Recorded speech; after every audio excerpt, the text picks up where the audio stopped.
As you roll along with the sun on your back, you might go astray and run off the track. When that sun goes down, you might fall into a funk. So always keep a ukulele in your trunk. Always keep a ukulele in your trunk, lay in your trunk. That's what I say. Don't fill that space with tires and junk. Always keep a ukulele in your trunk. Hey, welcome back to the podcast. This is the Ukulele Video Play-Along Podcast, the podcast where I talk about ukulele play-alongs and I talk about other things. Now, I'm dealing with a little different setup tonight. I'm in our basement. It's New Year's Eve. The boys are upstairs actually camping out on the living room floor with an inflatable mattress, and my wife is headed to bed, and I've taken the time to just film one last video podcast before the end of the year. Now, let's just talk about gear for a second. I'm using my Bonanza. You can see the Bonanza up there. My Bonanza Amoeba ukulele. And it is a tenor size, although someday I may also order a concert size. Bonanza is a ukulele manufacturer of a husband and a wife team. The husband does all the manufacturing work. His wife gets to test them out and deals with all the business side of it generally. And wonderful couple up in Big Falls, Minnesota. And they've been making ukuleles for a number of years, 3 or 4, and really amazing approaches to what he's doing. So Pete Mai, who's the husband of the team, Pete and Shelley Mai, Pete is a carpenter. That's what he's done his whole life, and generally invented a thing called the Corner King, which is kind of a lazy Susan for your corners. And so they do full kitchen installs and things like that too. But in his case, a few years ago, his wife fell in love with making ukuleles actually, and then he started with the idea of making a speaker for her, so she could plug it in and have it. And then she is like, well, why not just make me ukulele? And that's what they've gone ever since. So they started off by making ukuleles out of HPL, which is the same stuff that Martin uses, which is countertop material. And then a couple of years ago switched over to wood, and now they've been doing all sorts of innovative stuff. So if you know Pops from Koaloha, he's very innovative in the ukulele world, and Pete Mai is just coming up with stuff. So basically, Pete CNCs an entire piece of wood, and they're sustainable woods. So this isn't koa. This one happens to be black walnut and aspen on the front. It looks a little bit like spruce, but it's aspen. And it has, I think, a mahogany neck. These used to be made by or imported by mainland ukuleles, but Pete is now starting to make his own necks too, and he's been making fretboards for a while. But if you buy new mainland, you can get a fully created one, CNC routed by Pete Mai. It's pretty amazing, and this shape is really wonderful. It's really comfortable to hold and play. And I'll just say it right off the bat, it's my most comfortable ukulele to play, which is why I'd like a concert size in it. It also has really nicely sculpted sides and edges, and very comfortable to hold, and it's just wonderful, wonderful manufacture work. And it has some bracing across. This one Pete was still using, trying to remember what this is called.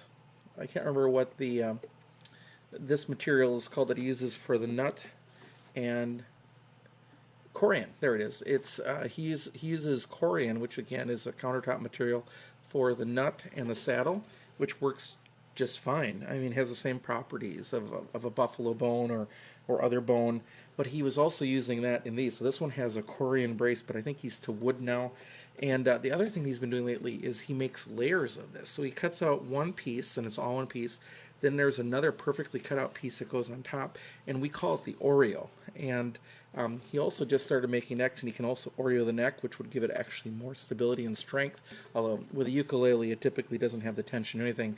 And the action, I'll see if I can, again, if you're listening to this on the audio, that's not going to help you, but the action is wonderful too. And Shelley makes sure that the action is perfect. And so Pete always lets Shelley test them for a while. So this is my Bonanza tenor, and our school also has a special commission tenor. Oh, and then the strap. Well, Shelly Mai also makes straps, and I love Shelly straps. I have a number of them. This is a strap from a company called Ukestuff on Facebook. That's the only place to order them. And all these straps are about $20. It's a 1 inch, which is my favorite width for a strap. And by the way, every Bonanza comes with a strap button there and a strap button on the bottom. So again, if you're listening, a strap button on the heel of the ukulele, and this was kind of in the back left-hand side for right-hand player, and also on the bottom. Now, the amoeba shape has a cutout for a right-hand player, but Pete has also done other things where he would flip that around, and he can flip that around and customize it for the owner. So that's pretty amazing. And then for tuning today, as I've talked about lately, this is my Jawum T2 Smart Tuner. Highly recommended. Works great on 8-string ukuleles, works great on baritone, works great on standard tuning ukuleles. If you have more than one ukulele to tune, yeah, you can tune it yourself, but it's so nice just to be able to go with it.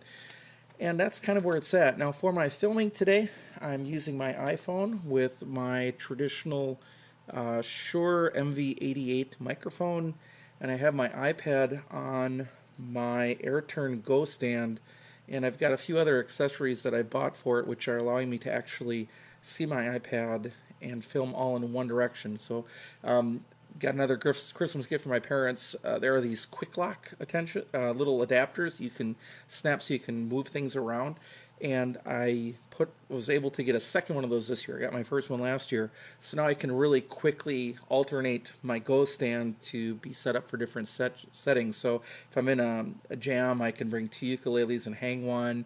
If I'm in a situation like I'm recording like this, I can set everything up, and it's pretty wonderful. So that's what's going on with gear. So I've covered ukulele, I've covered the strap, I've covered the tuner, I've covered the recording device and the audio device, my iPad Pro, my AirTurn Go stand with the Manos mount, my iPhone that I'm recording with. Oh, and then I always use, there's a thing called the Glyph, GLIF, that I use for my iPhone mount, and that works really well too. So what I wanted to talk about today at the end of the year is end of the year with play-along videos. And that's been a hobby of mine now for 2 years. And last year, at the end of 2017, I looked and I said, how many ukulele video longs did I make last year?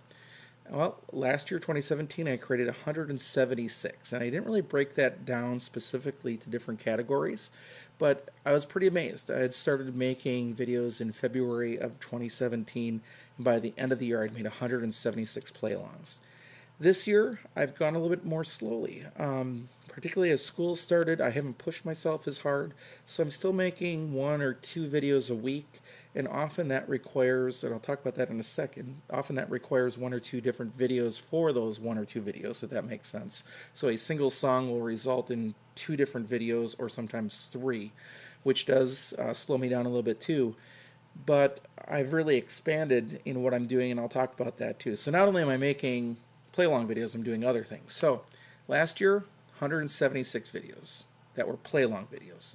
This year, only 159. So I'm down a few from the previous year, even with a whole extra month of making videos. But I've added some other things. So I did some video reviews, as I've done in the past.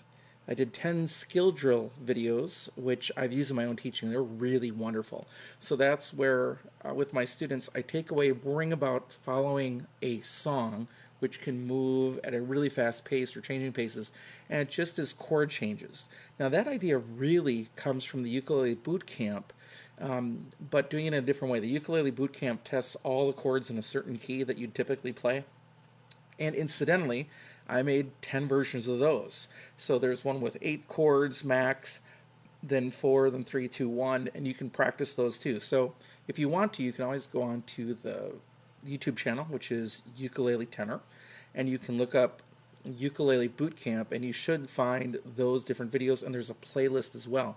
Well, the skill drills are same basic idea, but only introducing 1 chord at a time. So once you've introduced the C chord and the F chord, then when you add the next chords, there's a skill drill that allows the student just to focus on playing those chords and switching back and forth and playing them in a sequence. And that was really beneficial in my teaching, and I'd recommend it to anyone. And by the way, if you subscribe to Patreon, we'll talk about Patreon later.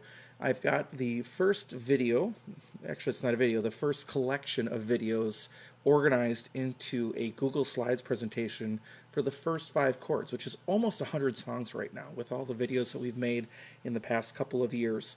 And you can, those skill drills are embedded in that curriculum as well, along with a tutorial video. And I'll probably, now that I've got some other tools, re-record those actual tutorial videos how to play chords down the road. But for now, I'm pretty happy with things that are going on. Let's see, I also for a while played with some karaoke videos with the idea that maybe teachers wanted to use a song without necessarily having the singer sing. And again, there's a real benefit to having students playing with the music. They know, number one, they're more excited about it. But number two, if you have reluctant singers, and I do sometimes, I'll be honest, because again, in my middle school where I teach, kids have to take music in 6th and 7th grade. And if they are not in band or orchestra, guess where they come? They come to me in choir. Now this year, we have a little different population. So as a result, my students, more than in the past, have wanted to be in choir traditionally, which is good. But there's still a good percentage of kids that if they didn't have to be in my class, they wouldn't be. And I can't really blame them for that, but it's being honest. And so, but with a brand new building in our school and the different boundaries, they still haven't hung up our ukuleles. And we have a set of, I think, a total of 71 outdoor ukuleles, 10 sopranos, 60 tenors. They don't have a concert size. And then one for me that has double pickups in it if I want to hook up exterior amplification to it. But anyway, we don't have a hanging system yet for those ukuleles, and hopefully that gets installed over winter break here and I go back. Now, it is New Year's Eve. We have off tomorrow on the 1st, but we're back on school on the 2nd, so I'll get to find out what is in my room that I didn't have before. And my room, and this isn't complaining, but my room has been the least finished room all year long. They've finally managed to get most of the room buttoned up, but we're still waiting on things like desks and some other things like the ukulele hanging system. I wasn't even able to move into my room until like the day of the school year starting. So whereas other teachers had some time to move in and settle in, I didn't even have a floor until the actual a couple days before school started in my room. I mean, there was a floor, but the flooring on top of the floor. So again, it's been a real interesting year, and we've been doing a lot of heavy choral stuff so far, and moving into ukulele over the next couple of months will be kind of fun for them, I hope, and I hope they enjoy it. So anyway, long story made longer. That's kind of what's been going on, but I've been using those ukulele skill drills, and as I extend my own teaching, I'll be adding more of those skill drills. So 29 karaoke videos that we've used, 21 videos, I counted them separately, that I've created multiple versions. So of the 159 videos, 21 of them were also in a second key. So that means that perhaps the original song was in a key that wasn't horrible for a ukulele player, but there'd be a better key that'd be worthwhile going to. So I made one in the original key and then one in a better key. I did that a number of times.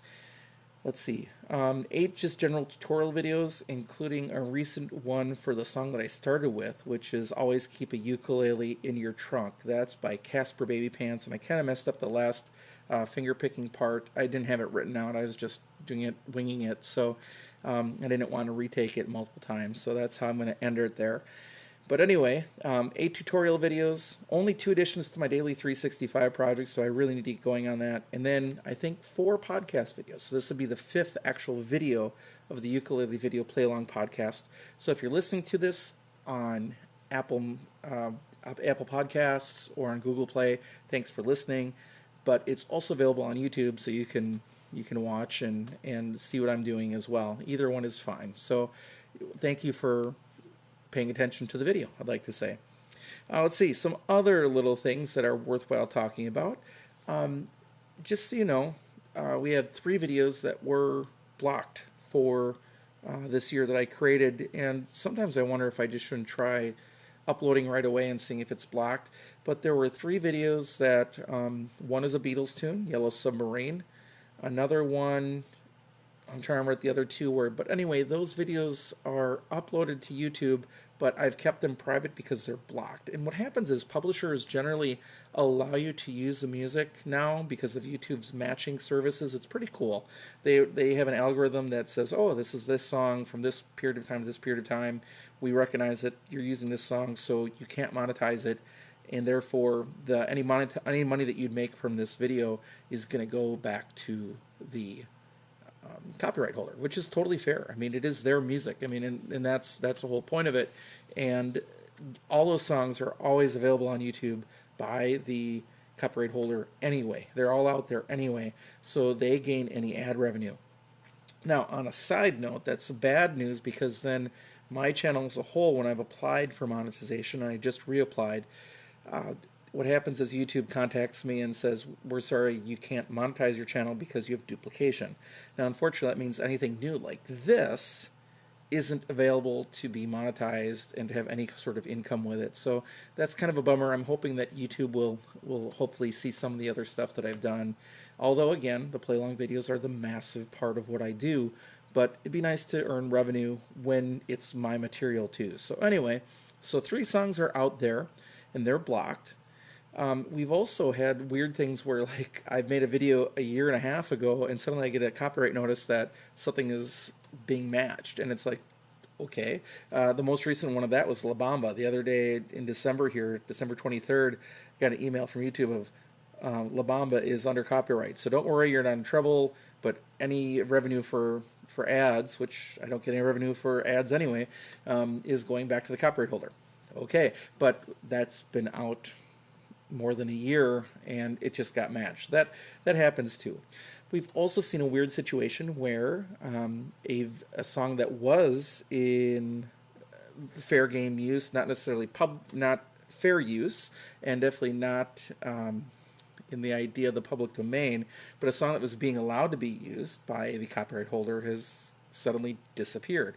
An example of that was Low Rider by War. Great song for beginners because it's just the G chord, and all you do is play the G chord for the whole song. Well, Dr. Reese and Chris Gilbert both had a version of that just suddenly got yanked from YouTube, and they just said, sorry, the copyright holder isn't allowing us to use this anymore. So suddenly we're like, okay, so what do you do there? And I don't have a really good answer for you, but hopefully someday that changes. And we also do get videos that are blocked that suddenly are unblocked. And I had that with a couple of songs this year, notably Fields of Gold, which I love. I even tried using a couple different versions of it to see if I would be allowed, and making a couple of versions of it, and didn't have any luck with it. Well, suddenly one day Fields of Gold was allowed, and so then I was able to publish it, and people were able to play it. And I know a couple people have seen that video and played it, but I even noticed that the Ava Cassidy fan club published it on Facebook, or not Facebook, but Twitter, of retweeting it and saying, hey, look, here's an Ava Cassidy play along for you. So I might look at some more Ava Cassidy stuff in the future as well. I just love her voice, and without getting too personal, my wife and I's music for our wedding song for our first dance, and one of the songs is defined us and our marriage, has been What a Wonderful World, her version of What a Wonderful World.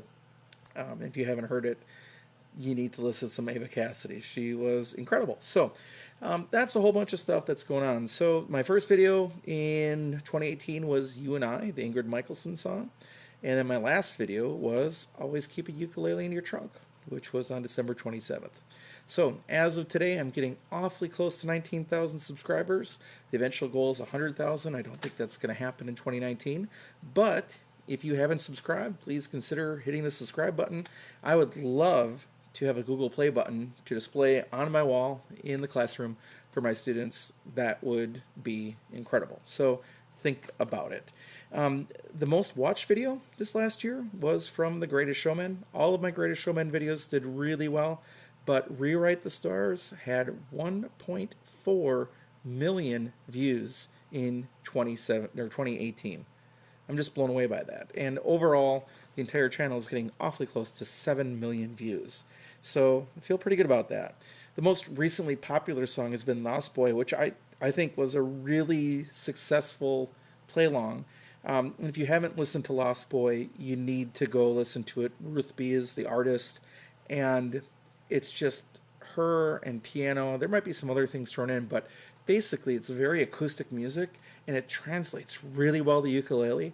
And what I've done with that play along fits really well with that song, and you could literally then turn off the audio and play along and follow the words, and you could be quite successful with that. That song works really well, and it's Ruth B's genius that made that possible, because not everybody has an acoustic mind. And while you can use ukulele to play just about anything, as always, keep a ukulele in your trunk talks about by Casper Baby Pants. Even though that's true, some acoustic songs just come through, and Lost Boy is wonderful. In fact, I need to think about pulling that up for maybe my sixth graders and making a version for them for our spring concert. Side note, I'll just keep that in my mind as we go. So, some other things. Again, because the channel still can't be monetized, any support by Patreon helps. I'll talk about Patreon a little bit later. But I did want to talk about a few of my goals for 2019. Now, expect a lot of the same. I'm going to keep making play-alongs. I'm going to keep doing some other things. And I just realized that I missed a major point about the videos that I made this year, which is in July, I think it might have been late June, there is a guy by the name of Pete McCarty. He goes by PD Mac. He has a Weebly. I think it's pdmac.weebly.com. And PD leads the Memphis Ukulele Flash Mob. And he makes song sheets, and he is a wonderful human being. I've had a chance to meet him a number of times, and I have friends that are very good friends with him and so forth. Shout out to Easter Brown if he ever watches this, who's another local Minnesotan who is a very, very good friend of PD Mac's. PD's wonderful. My wife and I took a trip down to Memphis this summer to play along with the Ukulele Memphis Flash Mob, which just meets at one of the Central Barbecues in Memphis once a week. And they have a great time, and it's a great venue, and it's positive, and it's happy, and makes me wish sometimes that I wish lived in Memphis. But anyway, long story short is PD Mac will occasionally do play-along video or play-alongs online, particularly through Facebook. And actually, that goes back to, I'm going to lean over here and pick up my Bonanza. Kind of goes back to Bonanza a little bit.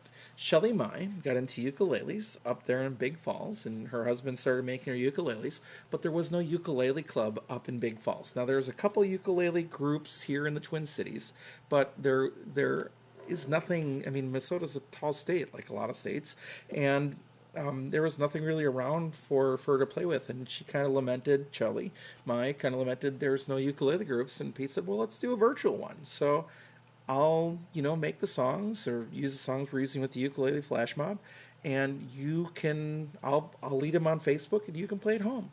So Pete's done that a few times. He hasn't done it recently, but he's done that a few times, and he did one of those this summer. And Pete, on every one of his songs, lists both standard tuning and baritone tuning for ukulele. And I have one baritone that may change in 2019, side goals, right?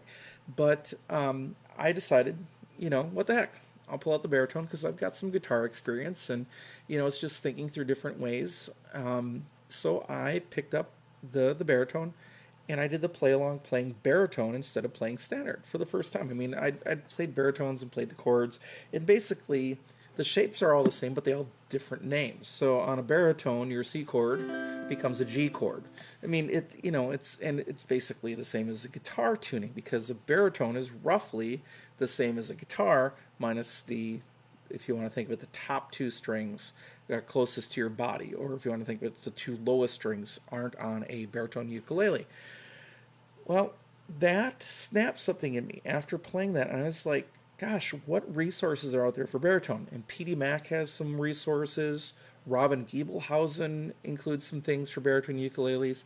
And I know there are some schools that start kids on standard ukuleles and then switch to baritone and then into guitar, either upper, middle school, or high school. So they actually use the different sizes of ukulele as a transition point. Now, I don't necessarily think that you have to do that, but I can certainly understand the logic in doing that. So I was like, what resources are out there for baritone ukulele? And there's not, I mean, there are resources, but when it comes to like ukulele play-alongs, guess what all the play-alongs that we've making are for GCEA tuned ukuleles. And that means that anybody in Canada, they just have to, Canada often will use a higher tuned ukulele in their instruction.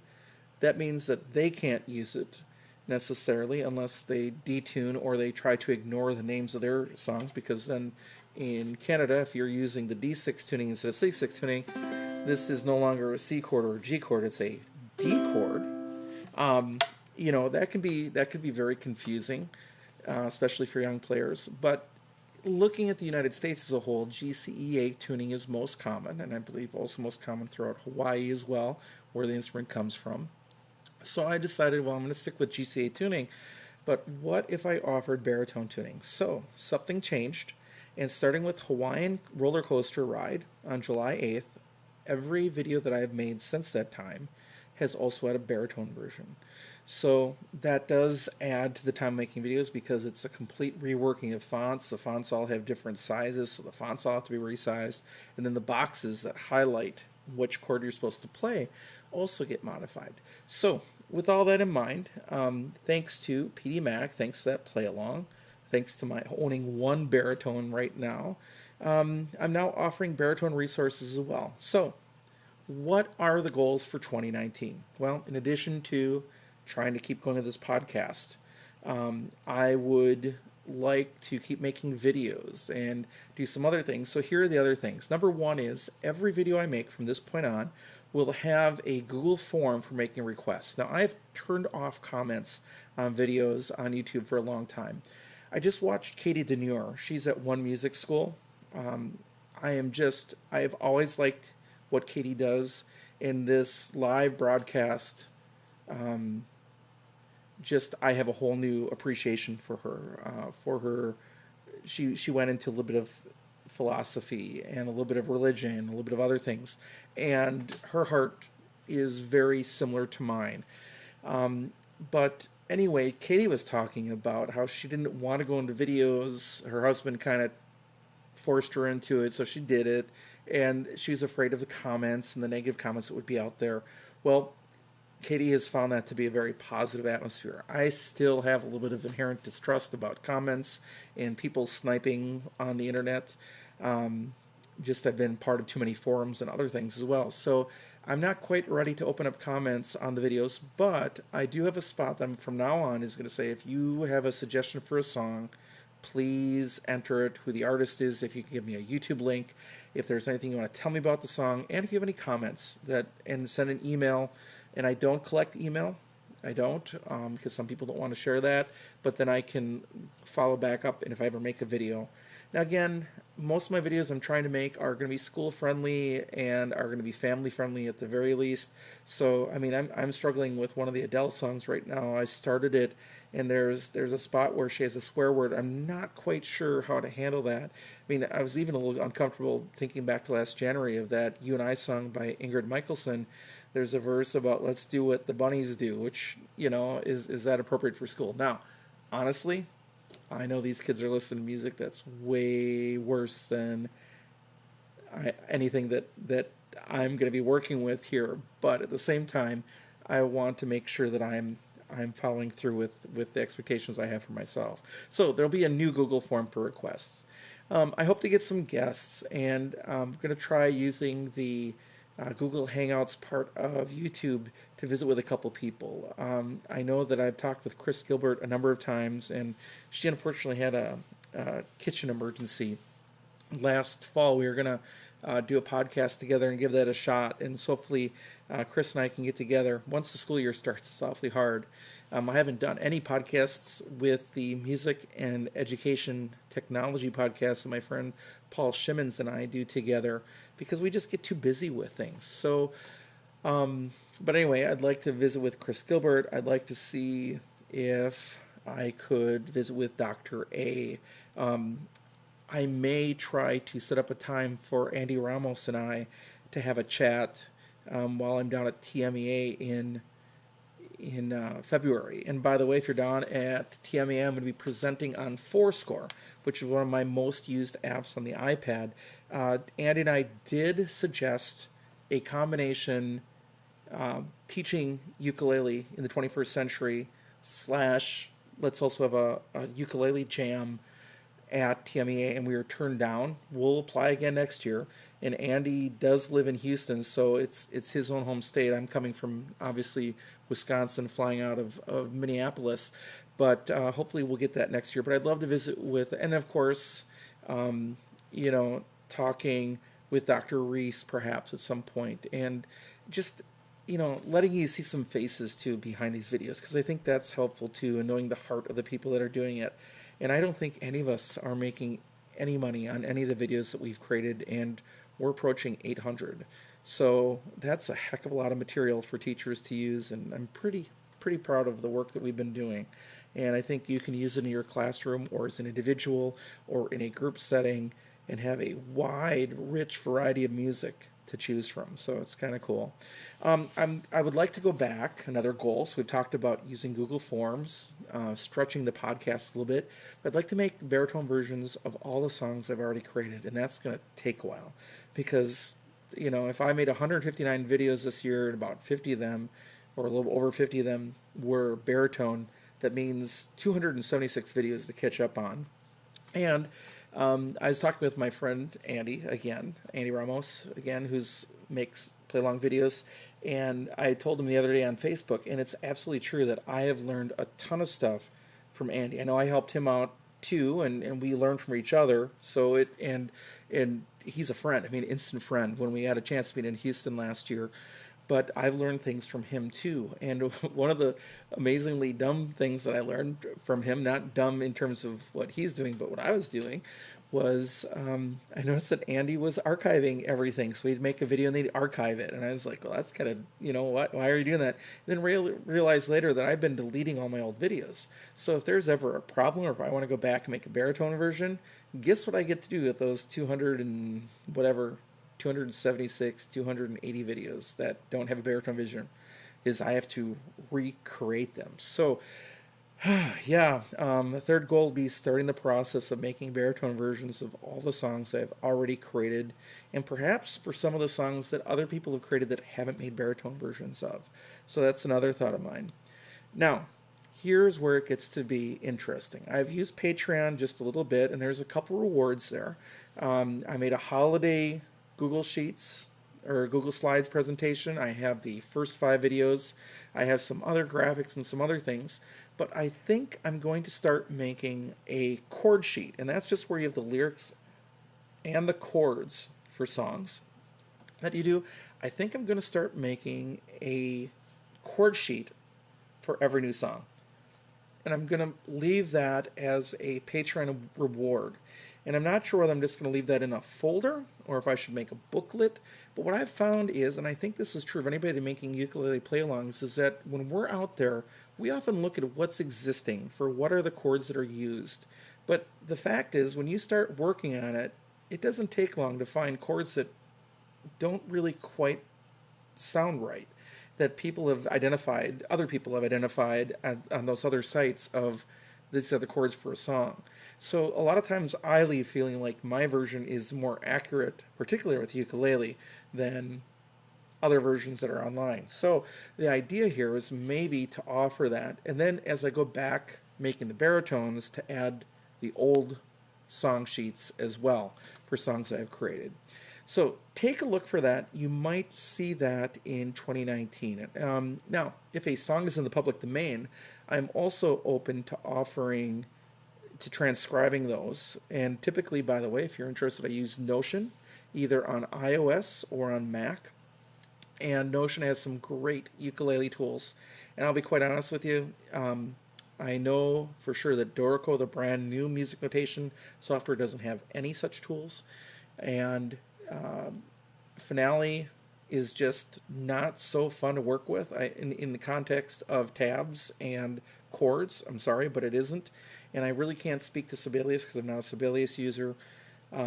But I do know that Notion is really easy to use. It's really easy to enter notes on an iPad because you can actually pull up a ukulele fretboard and touch the ukulele fretboard for individual melody notes and entering chords. If you want to enter custom chords, so you have to do that on the Mac version of Notion. So anyway, I'm thinking about doing that. So if a song's in the public domain, I'll try to offer just standard notation as a lead sheet. Now there is a difference between a chord sheet and a lead sheet. A chord sheet again just has lyrics and the chords above it. A lead sheet actually shows the music notation, and typically it will not have tablature because it's meant to be a lead sheet for the singer with the chords on top. And I usually try to include the actual chords. So take a look for that.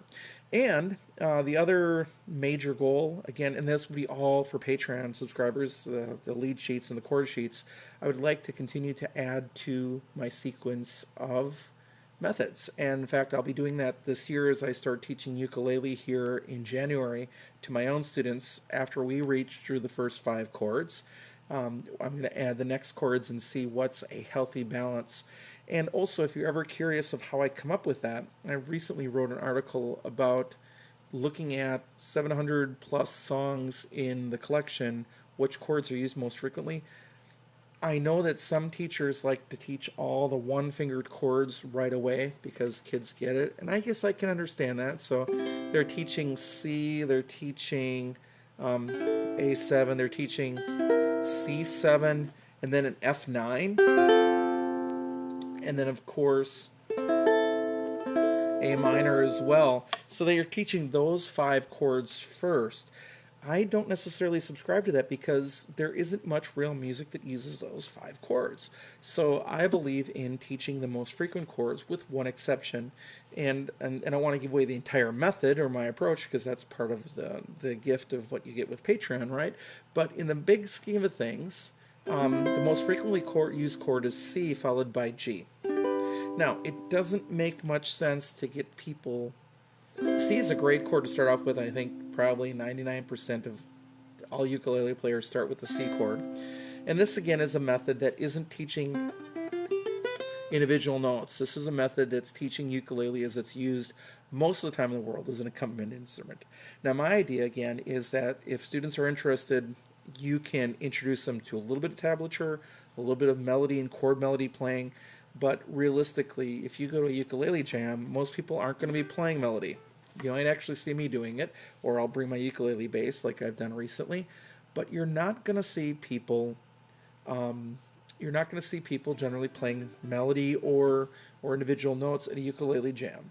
What you will see is people that are playing and singing along with it.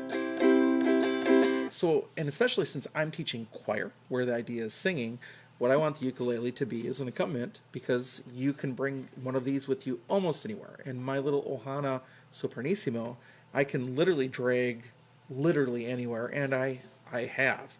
So with that in mind, but as I teach my students, I want, once I get going with those first 5 chords and we've covered those songs, as I enter more songs, I'm going to start developing the second set. And that order of chords has changed a little bit up to 700 songs as some of us get more adventurous and occasionally offer songs in 1 or 2 keys because we realize that there are players that want to take the next step, which is one of the great parts about the Always Keep a Ukulele in Your Trunk. I may make a simplified version of that in the new year, but the new one actually does have the parts that are plucked in that song and something that you can add to. So I think that covers most of what I wanted to talk about. And as I'm looking at the clock, I'm up to almost 40 minutes of material here. So it's a little bit longer than my last one where my son joined me, although I had a lot of fun with that video and it was nice to have him with me. I think I'd like to end with a little more ukulele in your trunk. Let's see, I'm going to strap up here. So here is my ukulele strap from Uke Straps on Facebook with my Bonanza ukulele. Gotta make sure I put it on there right. Side note, I know Uke Straps always includes kind of a rubber grommet. I understand that I'm trying to remember the name of the beer bottle, but there's also a beer bottle red cap thing that also works well for it.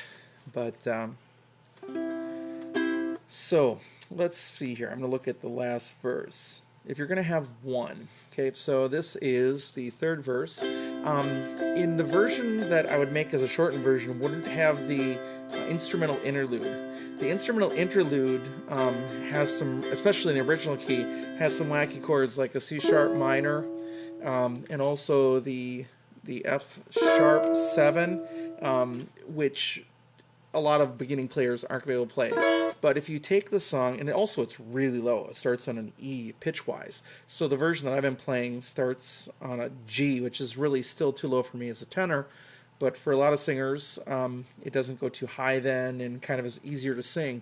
So having a version in C makes a lot of sense. So if you hear a shortened version, it's going to pick up from here. Well, it's not going to pick up from here, but it will eliminate the musical interlude in the middle. All right?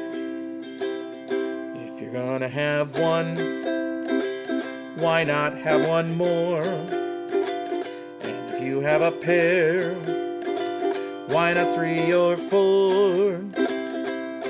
They make everything sound happy, even heavy metal and punk.